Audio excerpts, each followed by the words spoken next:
emang nggak bisa dipungkiri ya, teknologi berkembangnya super duper pesat banget. Dulu pas aku masih kecil, handphone aja tuh jarang banget ada yang punya. Adanya wartel alias warung telepon. Sekarang wartel udah pada lumutan gara-gara semua orang udah pada punya handphone. Dari yang tua, muda, dewasa, bahkan anak bayi pun udah ngerti mainin TikTok. Gimana tuh? Nah, terus ada bad news nih buat pejuang job seeker. Katanya kalau teknologi makin pesat, lama-lama manusia bisa digantiin sama AI. Contohnya industri desain nih. Sekarang AI bahkan udah hampir mampu menggeser industri desain grafis. Meski kadang-kadang AI suka gak bener ngasih gambarnya. Kita minta gambar A, dia malah kasih gambar A plus B. Tapi banyak juga sih yang berhasil menciptakan gambar yang diinginkan asalkan prompternya tepat. Mungkin banyak yang protes atau bahkan menolak mengenai keberadaan AI ini. Tapi kita juga nggak bisa membiarkan diri kita terlena tanpa mau mengadaptasi teknologi. Yuk, jangan lihat kemajuan teknologi sebagai musuh, melainkan teman atau tools yang bisa membantu upgrade value kita lebih lagi. Misalnya nih, sekarang value kita nilainya 50. Siapa tahu dari teknologi dan pemanfaatan yang benar nilai kita jadi 500. Luar biasa kan? Lalu gimana nih cara supaya kita nggak tergerus oleh zaman yang udah semakin maju? Yuk kita jelajah bareng-bareng. Yang pertama, pakai teknologi dengan bijak. Udah nggak heran lagi kalau kemajuan teknologi itu bikin kita terlena dan lupa tentang bagaimana cara menggunakan dengan bijak. Kejadiannya bahkan udah banyak. Teknologi sering banget dijadiin adu gengsi sama orang-orang zaman now. Misalnya nih, ada orang yang mohon maaf ya, ekonominya pas-pasan tapi maksain diri buat beli iPhone seri terbaru. Padahal kan masih banyak HP lain yang juga bagus. Harusnya kita gunain teknologi itu secara bijak dan rasional sesuai kebutuhan kita. Jangan sampai teknologi yang seharusnya diciptakan untuk memudahkan pekerjaan manusia malah menjebak kita dalam kompetisi yang tidak ada ujungnya. Manfaatkanlah teknologi seoptimal mungkin agar dapat mempermudah aktivitas sehari-hari dan memberikan dampak positif kepada banyak orang. Misal, share postingan yang bermanfaat di sosmed kalian. Atau bisa juga loh kalian gunain teknologi buat dapetin uang tambahan, kayak jualan online contohnya. Jadinya positif kan? Ingat ya, jangan sampai teknologi itu membuat kemunduran pada diri kita, tapi justru harus membuat kita semakin berkembang. Yang kedua, hard skill. Kenapa sih kita harus menguasai hard skill?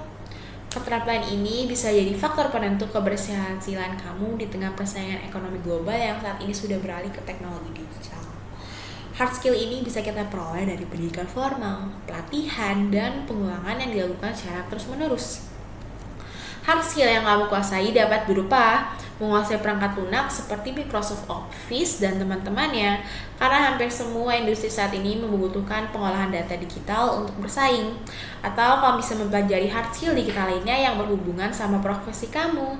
Cara mempelajarinya juga sangat mudah, di YouTube juga udah banyak.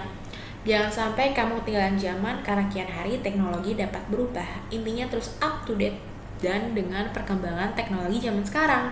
Khususnya kamu-kamu ini para millennials dan Gen Z. Mau dong kalau kalian sebagai generasi muda malah kalah teknologi sama generasi di atas kalian yang notabene-nya cukup wajar kalau sedikit gaptek. Karena mereka lahir bukan di zaman serba teknologi seperti kita. Wong, mereka dulu ngelamar kerja aja masih pakai tulis tangan lalu keliling buat cari kerja. Kalau sekarang kita kan tinggal buka HP atau PC kita doang buat ngelamar kerja.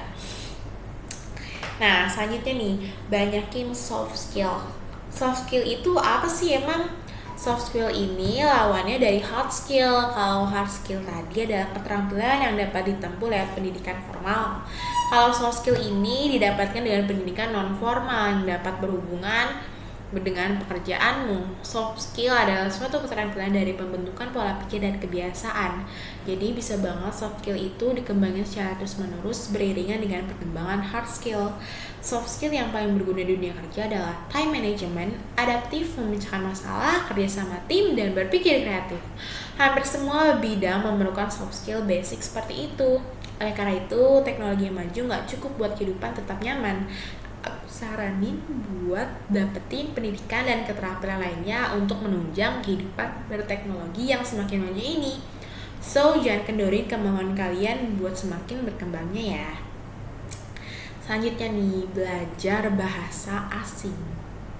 Loh, emangnya penting banget ya? Penting banget dong. Penguasaan bahasa asing selain bahasa ibu kita seperti bahasa Inggris, Mandiri, maksudku Mandarin, Jepang adalah satu langkah pertama untuk dapat bersaing di era digital ini. Kemampuan ini udah gak bisa lagi dipandang sebagai hal sekunder, tapi premier karena menjadi kebutuhan semua orang di zaman sekarang.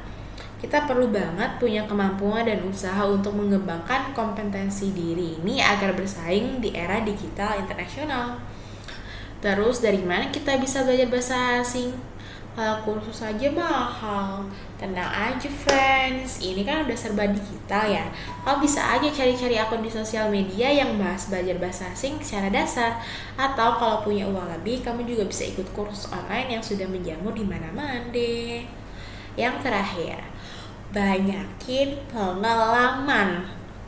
Kalau kamu bisa menguasai semua teori di bangku sekolah itu adalah suatu hal yang bagus, tapi sebenarnya hal ini nggak bisa ngasih kamu manfaat nyata tanpa disertai praktek dan pencarian pengalaman.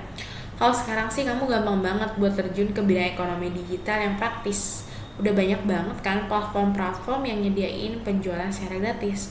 Kamu bisa banget menjual barang digital maupun non-digital secara pasar nasional atau internasional. Selain itu, kamu bisa ikut magang secara remote alias full WFH tanpa harus datang ke kantor yang udah banyak banget disediakan di era digital ini. Nah, di akhir video ini aku menyampaikan pesan untuk memulai itu semua, kamu harus menggunakan teknologi secara tepat dan bijak. Jadikan semua kemajuan teknologi ini sebagai kemajuan cara berpikir kita juga. Stop gunain teknologi untuk hal-hal yang gak berguna. So, jangan panik ya guys. Kalian bisa mempelajari hal-hal yang dasar sampai yang profesional di internet. Gak usah takut ketinggalan zaman kalau kamu juga mau ikut bergerak dalam perkembangan ini. Untuk menghadapi itu, kamu bisa lakukan 5 hal yang aku kasih tahu tadi. Pastiin kamu juga bermanfaat bagi dirimu sendiri ataupun orang lain. Kesiapan buat ngadepin tantangan baru di era ekonomi digital sangat dipengaruhi oleh kemauan masing-masing. Pada akhirnya, mau tidak mau, kita semua dituntut untuk bersiap menghadapi revolusi teknologi 4.0 dalam waktu dekat. Untuk terus update seputar informasi terkini, jangan lupa buat nyalain tombol lonceng, like, dan subscribe ya teman-teman. Dan juga share video ini ke teman-teman, gebetan, keluarga, ataupun mantan kamu. Biar dirimu selalu bermanfaat ya. Bye-bye, see you next video.